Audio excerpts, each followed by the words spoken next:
Add to stream. There we go. All right. Hey. I want to welcome you to my one of my first Facebook Lives here from my own private studio. Yeah, pretty happy about that. So, my name is Dr. Tread Rissacker, and I'm a doctor of chiropractic, and I've been in practice now for 34 years. I originally got started in chiropractic because of my dad.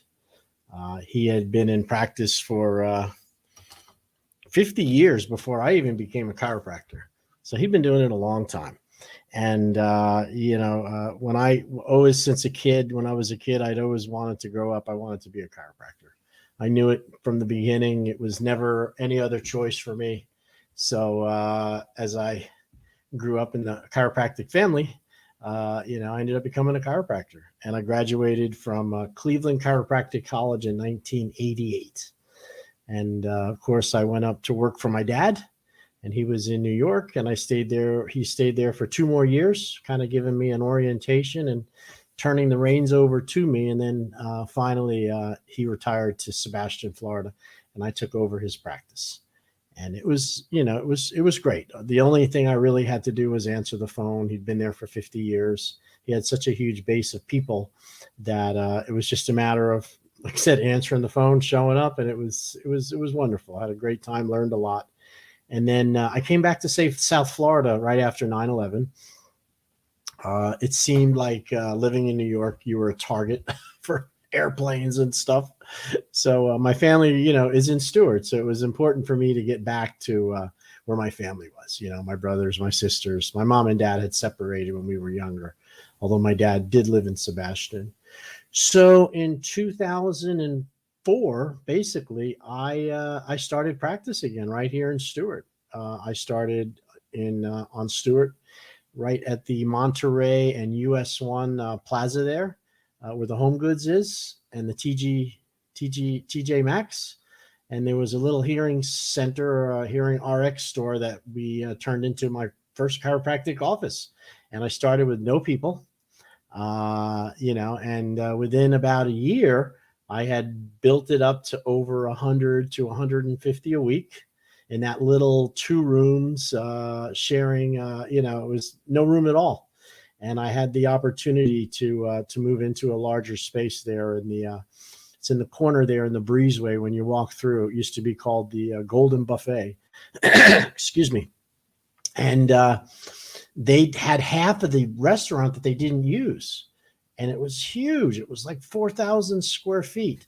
And it had big high ceilings. And long story short, the landlord built it out for me. And I moved my practice from that hearing center into that other area there, that new space. And it was clean. It was beautiful. I had a wide open layout where there wasn't any more individual rooms. We had rehab in there. And within 2 years, I was up to 350 people a week, taking care of families. And, as time progresses, I was introduced to lasers. And the laser therapy that I was introduced to is what I do today. And it's something that I never, ever thought that I would not be practicing chiropractic until, my last breath. But these lasers were so interesting to me, and they were so incredibly, no one was using them. And I just couldn't believe that something like light would have so many beneficial effects on somebody. You could help somebody with so many different conditions. And let's be honest, I've been a chiropractor for a long time, and I've watched and witnessed, a chiropractor's office is usually the last block on, it's the last house they go to. They exhaust their friends' recommendations, what should I do? How can I get better? And then this is before people went online, and they would ask other people, and then they'd go to their family doctor, who might give them some medication and might recommend some x-rays. And, if that doesn't work, they go to the orthopedic, who doesn't want to operate right away. So they will do physical therapy. But since neither medical doctors, physical therapists, or orthopedics deal with alignment, deal with the structural alignment, which is the cause of the breakdown of the back of your nervous system. When your bones are in alignment, everything is good and hunky-dory, but you suffer a fall, an injury, an auto accident, you hold the phone too long in your ear, and you can subluxate and cause misalignments in your spine. And oftentimes you don't feel it. Most of the times you will not feel it. So it's hard for somebody to realize, why is my hand hurting when I didn't do anything to my hand? Well, because the nerve that feeds your hand emanates from the neck, and those bones can get out of alignment and you don't feel it go out of alignment, but the nerve is being pinched and irritated by the misalignment, and thus your hand starts to hurt. Or it could be a stomach problem. You didn't realize that, you'd picked up that heavy weight or, heavy trash bag and leaned over the car and felt maybe a little pull in your back, in the middle of between your shoulder blades, and nothing much, you rest, it seemed like a muscle strain. Well, those vertebra, your thoracic vertebra, they can get pulled out of alignment. And when they get pulled out of alignment, they can pinch the nerve, and oftentimes it's very subtle where you don't feel it. I can't stress that enough. Most people who have horrible back problems due to misalignments and subluxations never being corrected had very little warning or knowledge of the injury when it first happened, because it's accumulative. It accumulates over time until we start, going back and forth to doctors trying to find some help for this pain. And because the nerve system goes through your spinal cord and it controls all of your bodily functions, from your glandular function to your eliminative functions, to how your nervous system works, to your digestive system, to your neurological, the nerves and the circulation and muscles are all connected to the brain, to the organs, to the body parts, and it all has to travel through your spine. And what can happen is those little misalignments, whether they're at the top of your neck or down in your tailbone, if they're not pushed back into place, if something isn't done to correct it, and that's what a chiropractor does, we correct these misalignments. And then when you do that, the body is able to repair itself, its functions, and it works better. It would be like, suppose you had bought a brand new, beautiful car and you estimated a curve, and you hit the curve with the front tire, and that you possibly misaligned it. You knocked it out of alignment. And then you notice your tire is wearing unevenly, and it's not, it's shaking when you go to brake it. Are you going to ignore that alignment and just put a new tire on it, or take the car in to be exchanged or repaired, fixed or replaced? You're going to fix the alignment. And when you fix the alignment, the car and the tire doesn't wear out prematurely. Well, your spine is the same way. When you have these little injuries to your neck and your back and your alignment, and it goes out of place, there's no mechanism that pops it back into place. You don't have an automatic vertebral realignment structure built in your body. Once it goes out of place, it stays out of place. And then the body begins to adapt and to get used to that bone out of alignment. And it's fine as long as we don't lift too much, or we don't put too much stress on ourselves, or we don't travel a long way on an airplane, or, we don't go bouncing around in the boat. But any little thing what normally wouldn't hurt you, but you become vulnerable to these injuries, to these onsets, because of the alignment is busted. It's out of alignment, so your body doesn't work as well. And an analogy for that would be a crane, a big steel crane that would pick up heavy loads.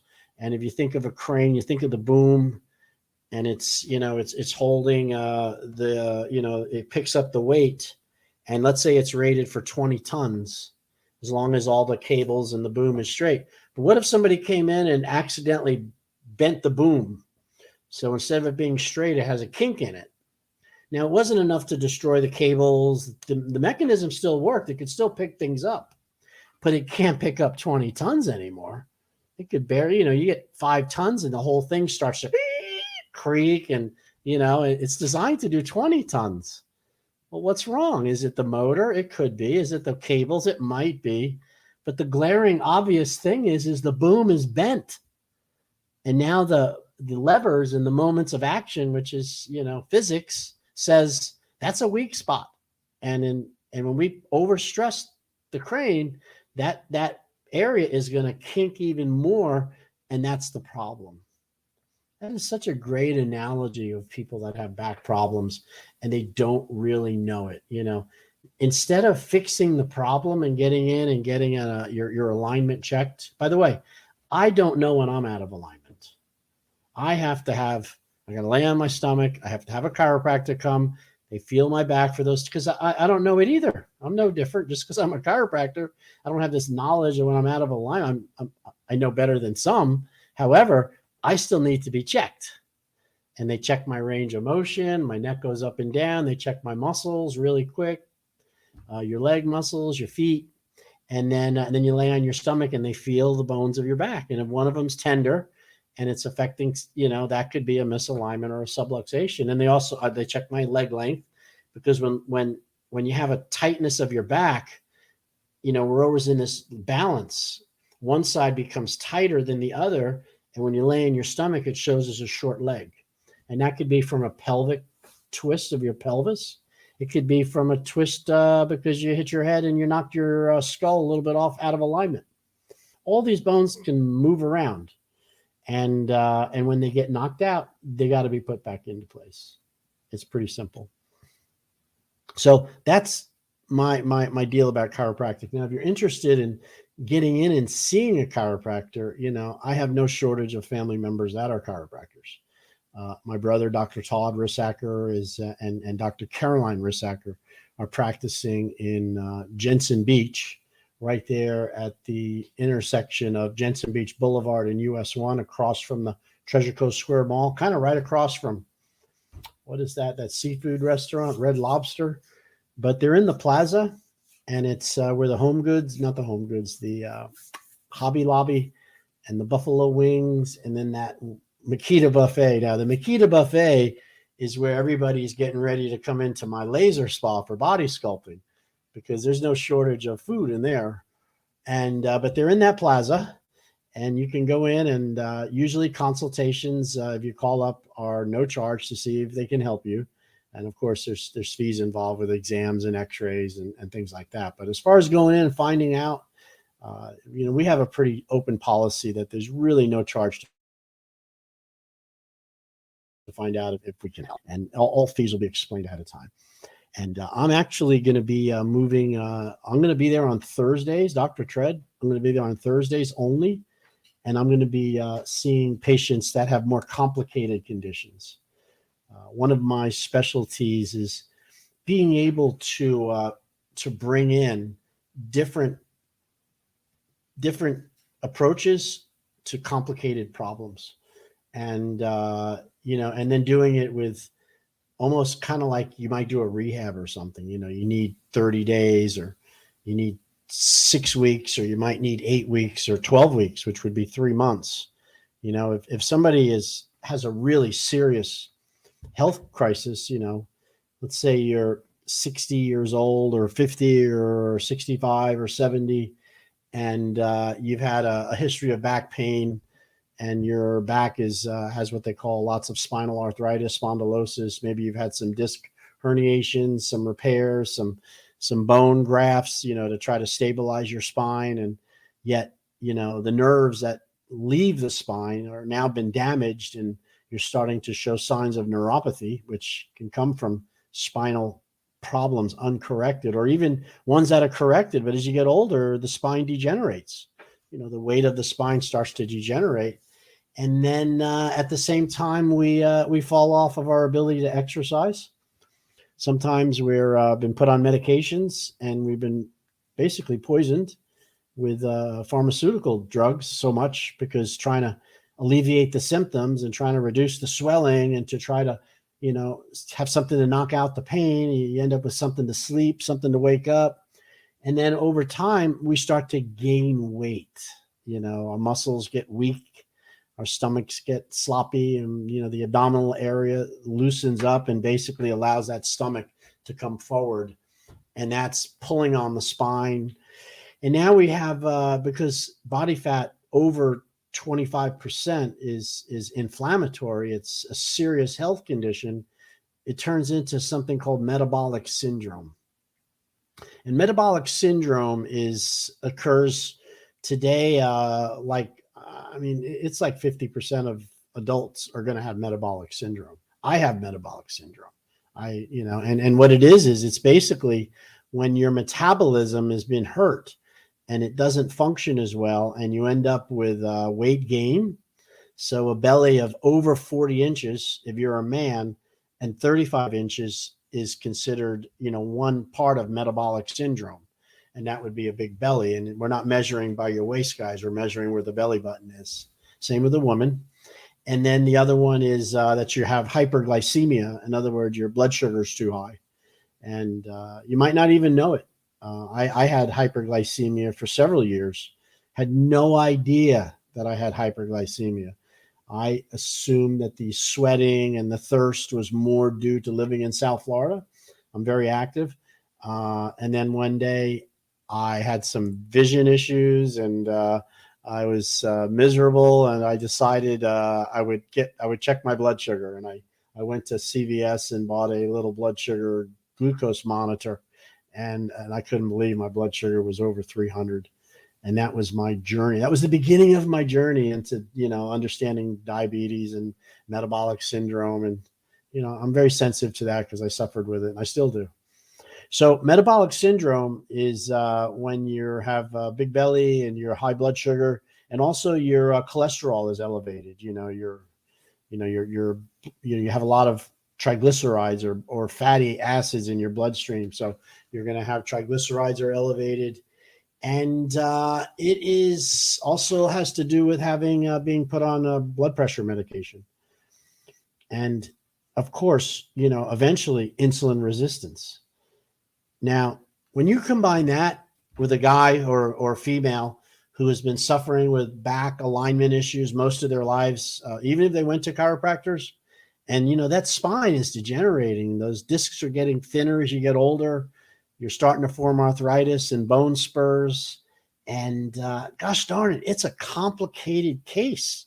This is not something that an injection in your back is going to fix. You go get a nerve block or something, and that's not going to fix it. It's structural. It's metabolic. It's inflammatory. You're full of toxins and poisons from all the drugs and the medications and the bad food you've been eating, which is real common, and your glandular system is screwed up because of the toxins. So your sexual hormones are down, your fight or flight is in full gear, that nervous system, which protects you from being hurt, the fight or flight is in full, it's dominating. And when your fight or flight is dominating, your pressure is high, you don't want to eat food. You can't think of long-term problems. You don't need to think of problems when you're fighting the tiger.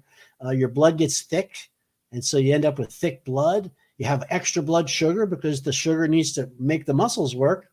That's what stress is. It's a fight or flight response, and we're only designed to be in it for a short time. At the watering hole, either we get eaten or we run or we fight. It's done. But because humans can create that scenario again and again with their memories, and by watching and choosing to be in fight or flight, they're in this constant state of hypersensitivity to so much of their body's health.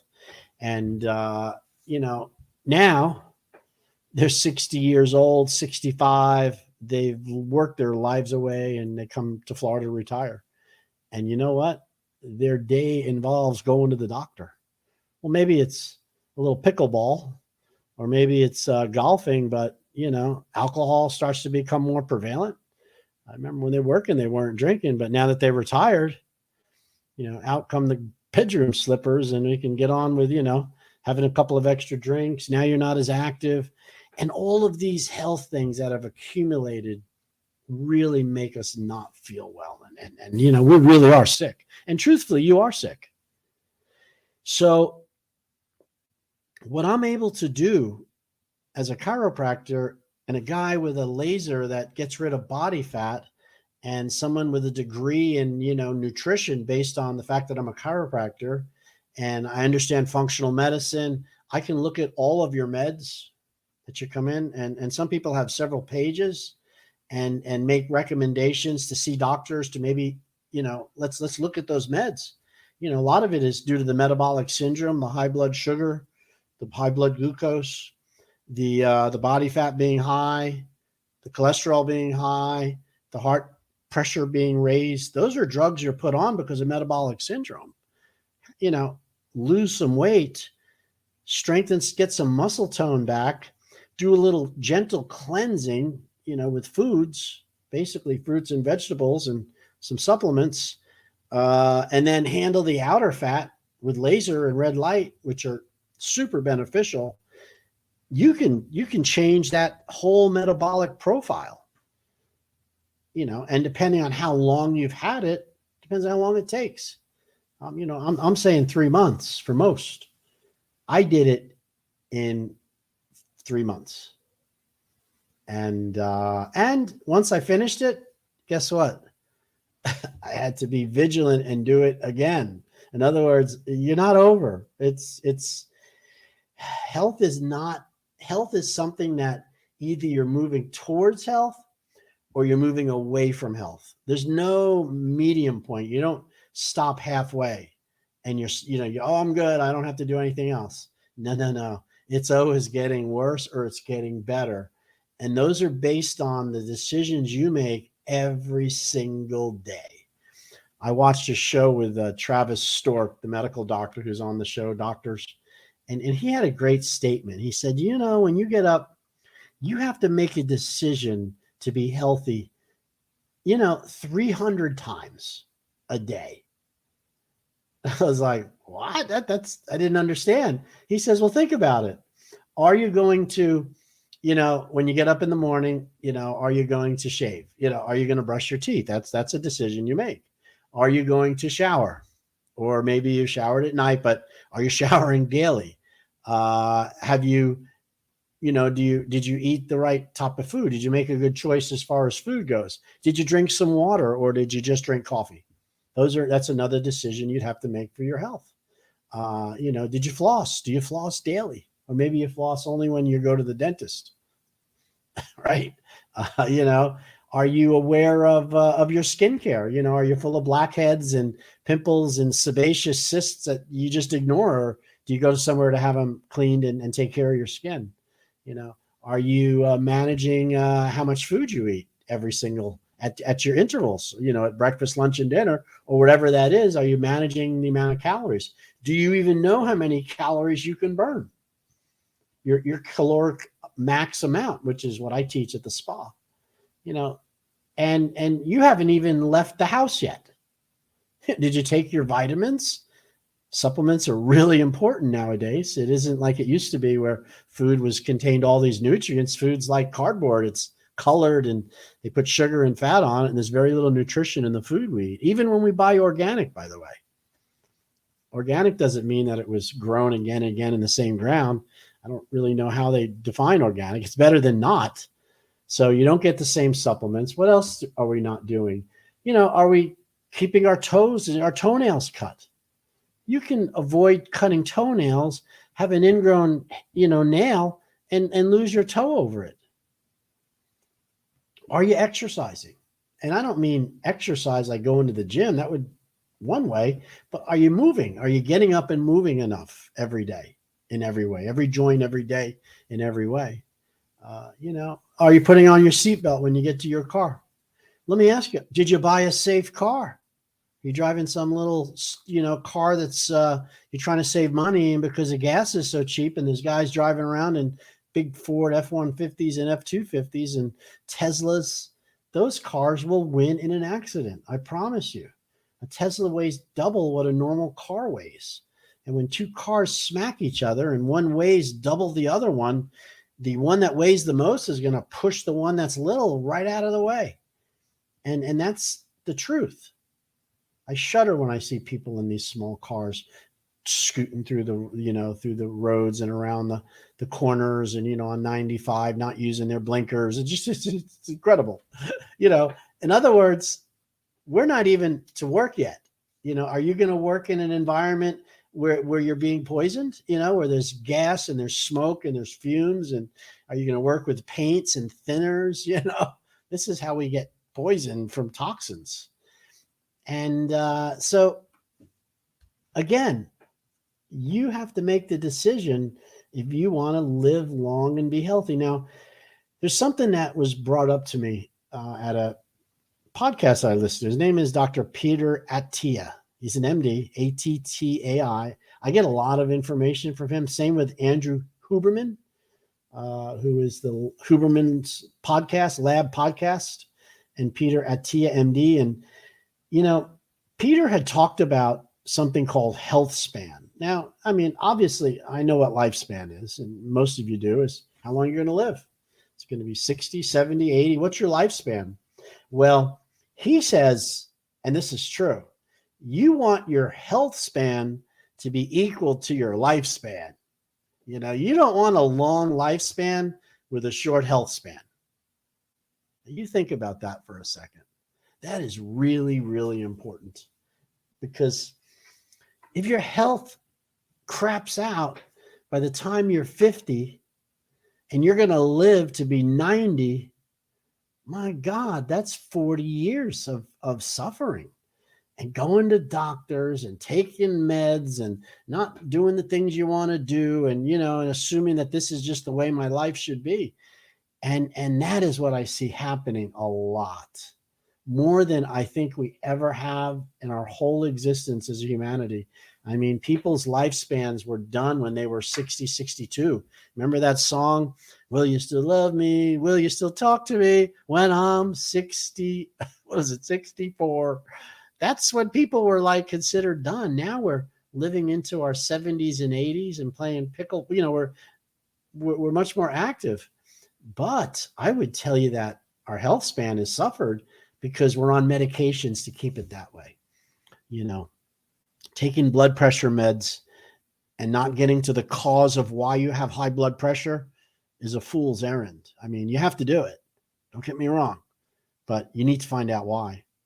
And if you're taking pain pills or pills because your back hurts, or you're popping NSAIDs, non-steroidal anti-inflammatories, Advil and ibuprofens and these things, and because your knee hurts when you go shopping and it takes away the pain, and you haven't really got to why the knee is hurting, and maybe the musculature is weak, maybe your alignment's out with your back, maybe you're putting too much weight on your body and your knee hurts. So taking an NSAID, yeah, it gives you 2 or 3 hours of relief, but the degenerative condition is still there. That's going to affect your health span, not your lifespan, how well you function. And and that's my criticism with drugs. All right, so we're going to take a really quick short break here because I'm limited to a 30-minute time frame on this camera, and I think we're about out. And then I'm going to come back and I'm going to finish up with actually my weight loss 101 of what you have to do to stay fit and to lose weight as I teach in my office. Okay, it's very informative. It makes a lot of sense, and I enjoy doing it because I'm good at it. I've done it for a while. So we'll see if we get chopped off here by my camera. I think it's going to click off in about 3 seconds. Oh, there it is. Okay, so I'm going to come back.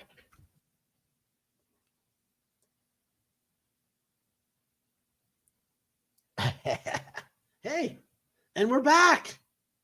Imagine that. I shut it off, turned it on, and we're back. Woohoo! All right, you guys, my wonderful thousands of people that listen and have been waiting for me to get back on the air. I appreciate it. This is my first live show I've done, and I'm getting back to the basics here, okay?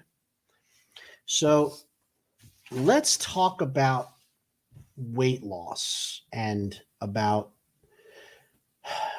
food and choices. Okay. And I am not the kind of doctor that gives you a list of what you can eat and can't eat. This is what you have to eat. This is what you shouldn't. I mean, there's things which you need to eat.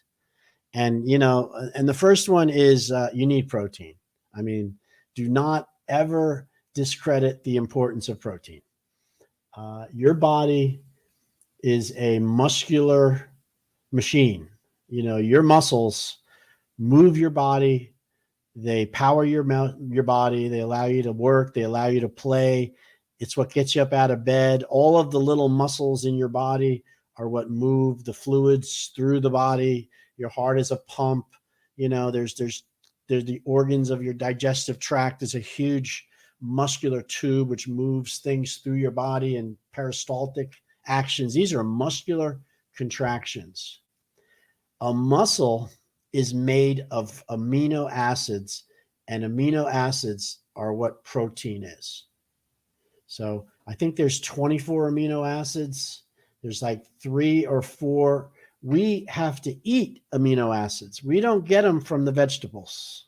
Not much. You can get some amino acids from vegetable proteins.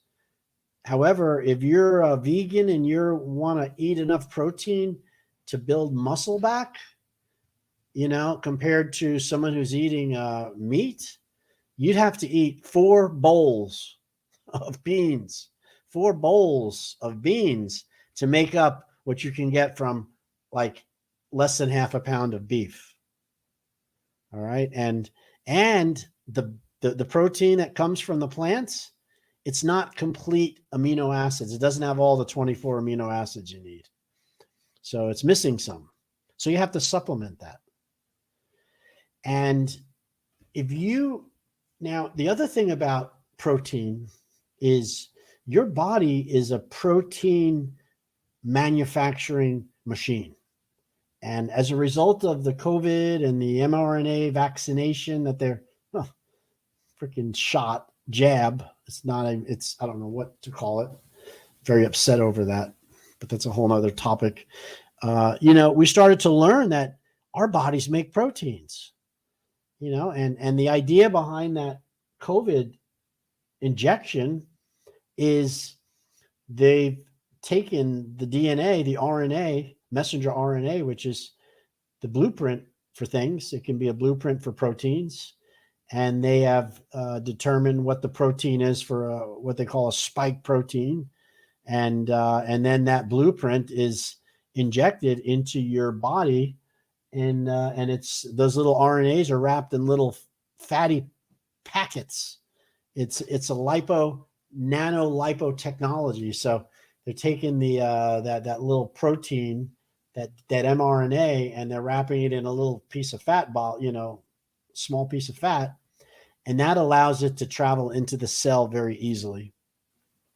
And once it goes into a cell, now it could be a muscle cell, it could be the cells of your reproductive system, it could be your those fetal cells, it could be a nerve cell, it could be other cells. What happens is when that mRNA goes into that cell, it hijacks and takes over that cell's protein manufacturing system. Every cell manufactures proteins. That's what we do. That's what allows us to build muscle, to build bone, to build tissue. Everything we build is by our body's cells manufacturing proteins. Your emotions, your neurological, all of your hormones are all produced as proteins by these cells. And the mRNA technology is injecting you with a dosage of RNA and hoping it's not going to take over all of your cells and only hijack a few. They used to say it was around where the injection site is. In other words, it stays in that muscle. Well, we know that's not true. It collects in metabolically active tissues, such as the heart, and in the sexual glands, in the what they call the fetal tissue. So, however, those proteins also are what make muscles.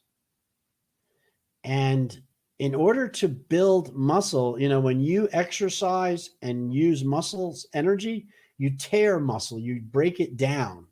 And the way it's rebuilt is with amino acids from the food you eat. So protein is like really, really important for health and wellness. I mean, I'll go over exactly what's included in carbohydrates and what we get from that in a second.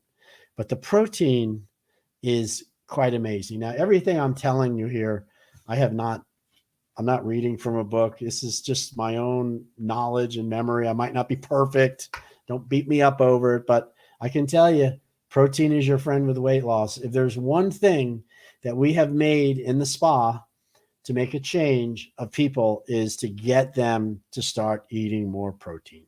It's really that simple, And protein comes from animals, or it comes from certain vegetables, which are high in protein. And that would be your green leafy vegetables. All right. So the other major food group, which is important to understand, are what we call the carbohydrates. So there's protein, there's carbohydrates, and there's fats. Okay, now what's interesting about proteins are there's no good or bad proteins. Okay, protein is protein. Now there's protein that, meat that's not good for you, like cold cuts and salamis, because they put so much other stuff in. It's processed. But as far as the protein goes, all protein is pretty good. You don't have bad proteins and good ones. You might have poor sources of protein where you're not getting much from it. However, protein is a good thing. So when it comes to carbohydrates, that would be plants in the form of vegetables or fruit. Okay. If it's got wings and it's got lips and it runs around on the ground or swims in the ocean or flies through the air, it is not a carbohydrate. Okay. Period. Case closed. And carbohydrates, because they're wheats and grains and flours and fruits and anything that's, carbohydrate now is something that is a building, it's everywhere. And what people have done, what humanity has done, is in an effort to make money, because money seems to be the fuel that powers everything. They have taken carbohydrates, which are very healthy and good for you, and they have concocted them and they have made them into something that really isn't healthy anymore. And they've done that by processing it. And I'll explain why processing is so bad for food in 1 second. And that is a major problem with our food industry right now, is those beautiful corn and vegetables and broccolis and wheats. Once you strip them of all their nutrients and once you process them, you've destroyed the energy within that food. You've devitalized it, and it turned into basically like almost toxic for you. Your body has to work to get rid of it instead of giving you life.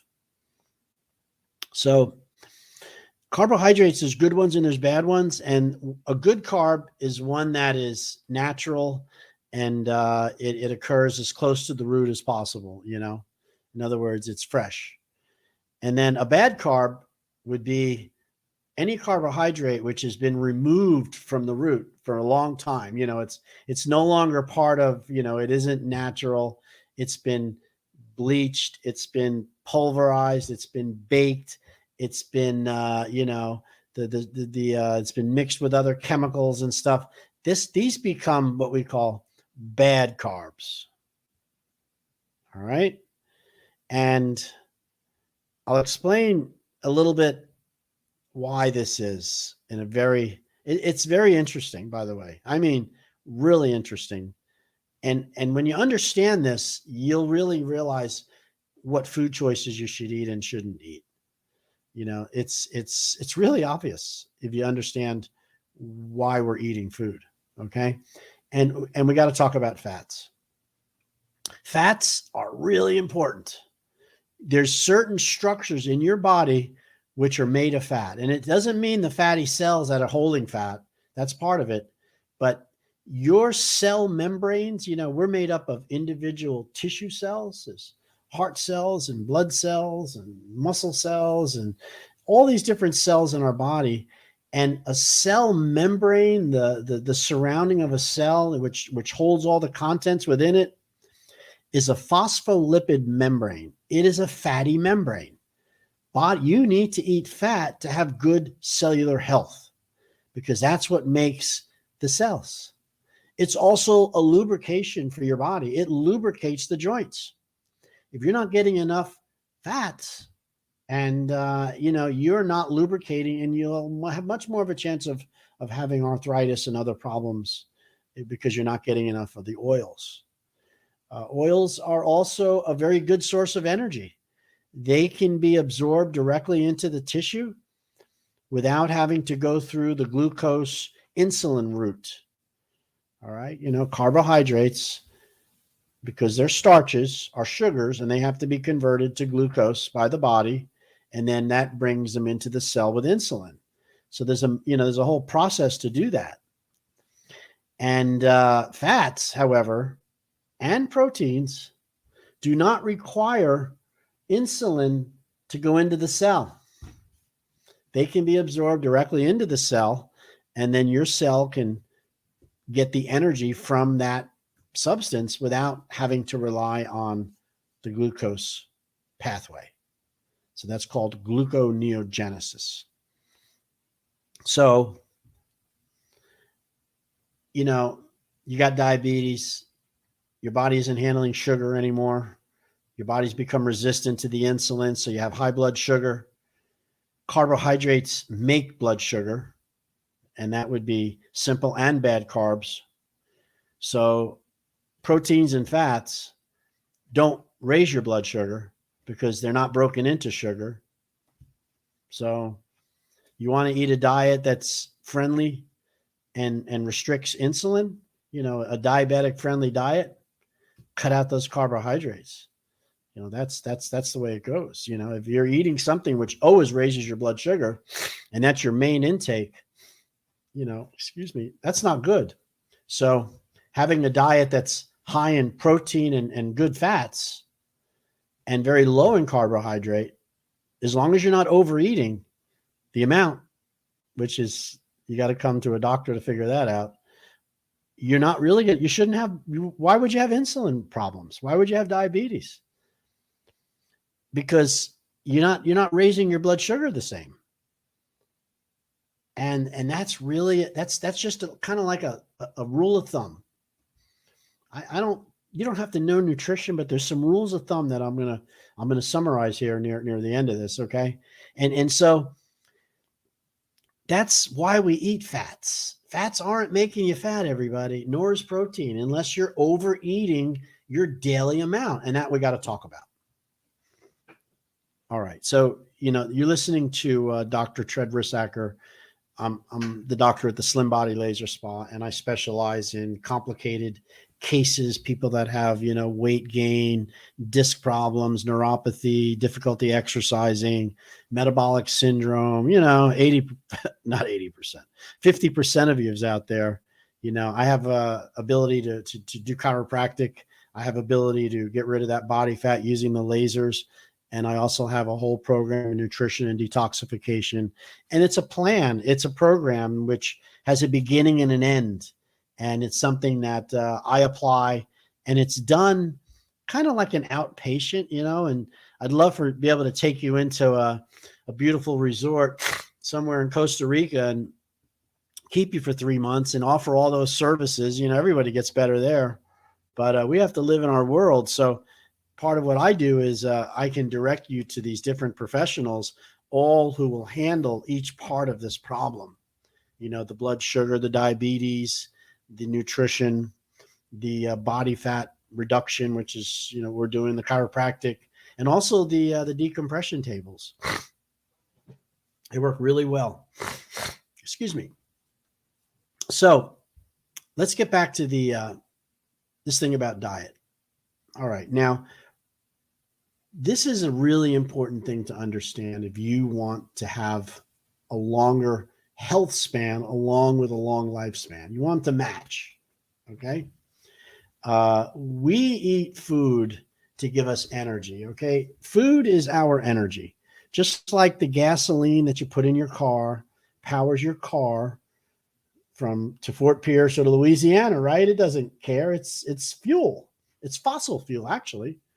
It's the same thing that starch was made of many years ago. Remember, starch is a two carbon molecule linked together, and fossil fuels have 5 carbons and 8 carbons. They call them propane and hexane and octane. At one point, they were starch laying in the ground, and pressure and time and millions of years made those carbons link together, and that's how we get fossil fuel. So fuel and petroleum is very similar in structure to the food you eat, is my point. So our food comes from, our energy comes from the food we eat. And I ask people, what part of the food do you think, how do you think you get energy from the food? Well, we chew it. It's the car, it's the, whether it's a vegetable. I'm like, no. Where does the energy coming from? We know what's in the food, and it's, most people don't know it. And it's really simple. The energy that you need to make your body move and grow and do everything you've ever wanted to do, and it's the same for the whole planet, it comes from the sun. Okay? The sun. That thermonuclear reactor out there, which is 1 billion times stronger than any thermal, nuclear we've seen, is spewing out radiant energy in the form of energy, pure energy. And it radiates from the sun. And early on, when the sun was there and we weren't, it has such mass that particles of dust and dirt and minerals swirl around it because it has mass. And from that particles, that's how they feel the planets formed. The planets formed because, they struck together, they got dense. And as it rotated around the sun, it starts to absorb the sun. And the sunlight is what brings the minerals. And from the minerals, it also has to do with the attraction of and repulsion and attraction, which is the very basis of life, is, positive and negative. Sun's an electrical generator. It also is what plants use to live. So the plant gets struck by the radiant light from the sun, and with chlorophyll and some other things very unique to a plant, they can turn that energy into a starch. They capture radiant energy, and when they make starch, which is a carbon, oxygen, nitrogen, a long chain of carbons and nitrogens and things, the starch molecule, those molecules are held together by pure sunlight in the form of radiant energy, which is turned into chemical energy by the plant. Okay? You getting with me there? All right. So now, how do we get the energy? We eat the plant. We eat the starch.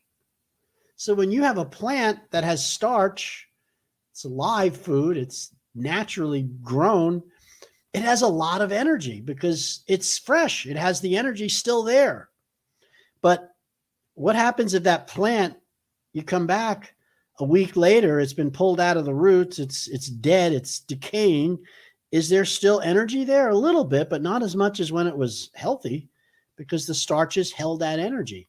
So we eat the starch, it goes into we chew it, break it up, our stomach breaks apart with different acids and different substances that, these things which break up tissue, and it releases some of that energy into the body, but most of it goes into the cell as glucose, which is that same energy trapped now in a sugar molecule.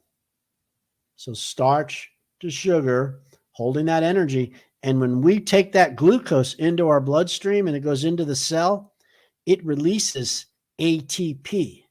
ATP is the energy that your body needs every single moment, every cell, every single massive amounts of ATP.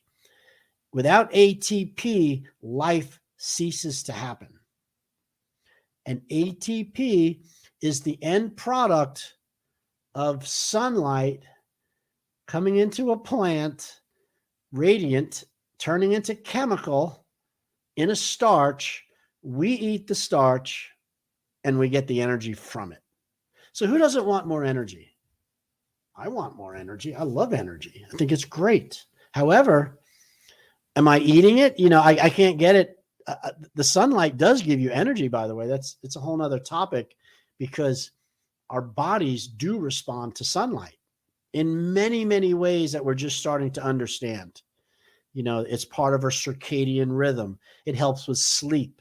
It helps with waking and sleeping. Melatonin is produced in the dark. It goes away in sunlight.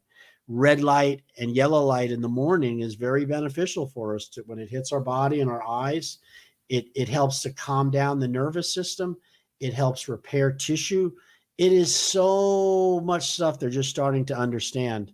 Yet, what have they been teaching you for the last 30 or 40 years? Stay out of the sun. Wear sunglasses.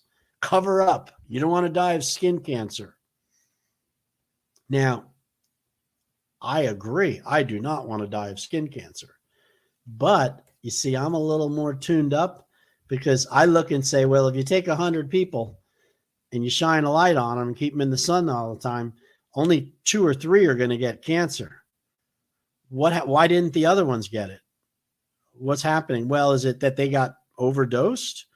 No, they have a system which is in some way vulnerable to getting cancer. They have a devitalized system, an immune system which isn't functioning properly and allowed this to happen. I mean, it's about the host, not the exposure. However, I don't cook myself every day. That would be a foolish thing to do. But I'm not hiding from the sun because I'm scared of getting cancer all the time. So, but that sunlight that went into the starch that we ate is really important. So here's the first rule. Try to eat food that is as close to nature and live as possible, as close to the root as you can get it. And that would be in the form of vegetables and fruits. Okay? Now, how do we get energy from protein? Remember, we also eat proteins, and that would be animals. Well, here's what happens. This is pretty easy. Guess what? The animal ate the starch before you. All right. The animal ate the starch, ate the grass, ate the vegetable, whatever it ate. It ate it. And when we make muscle, when we make muscle out of protein, it requires a lot of energy to hold those bonds together. So that energy from the starch is actually helping the muscle, the amino acids, to hold together. Now, the amino acid doesn't have the same amount of energy that comes from starch. However, when it's aligned in a piece of muscle with strands of amino acids and protein strands, and then you have mitochondria that contract and relax and contract and relax, that energy is coming from the starches and the glucose. So rule number 1, eat live food. If it's processed, if it comes in a box, if it doesn't go bad, if you leave it out on the counter and it's really not good for you, try to avoid it as best as you can. I know you can't get rid of all of it, but do your best to limit your amount of processed food, and you'll have a much lesser chance of having metabolic syndrome and diabetes and everything else. All right. Now, I hope that makes sense. That's what I teach at the office. Now, what happens is we really, our best skill is to store fat, is to make fat. We hold a lot of body fat. The human holds close to 20 to 25% body fat naturally. And not our ancestors, but other animals, mammals, which are live fur-bearing animals. We had fur once, I guess. I don't know. They say we're a mammal.